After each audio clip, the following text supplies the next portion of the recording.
Si on aime un truc que beaucoup détestent, on a été payé ou on est un vendu. Si on n'aime pas un truc que beaucoup adorent, on exagère, on dit n'importe quoi. Et ça marche pour les films, les séries, les animés, les jeux vidéo, etc.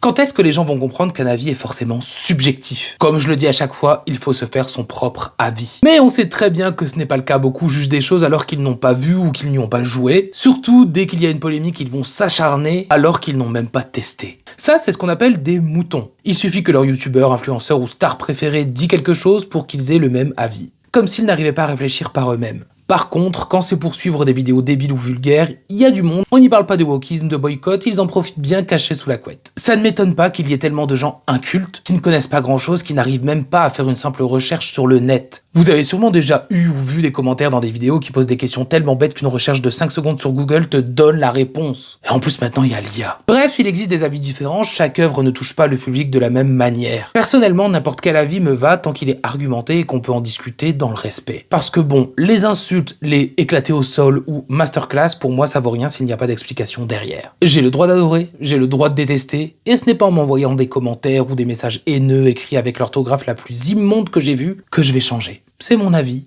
pas le vôtre, t'en fais ce que tu veux.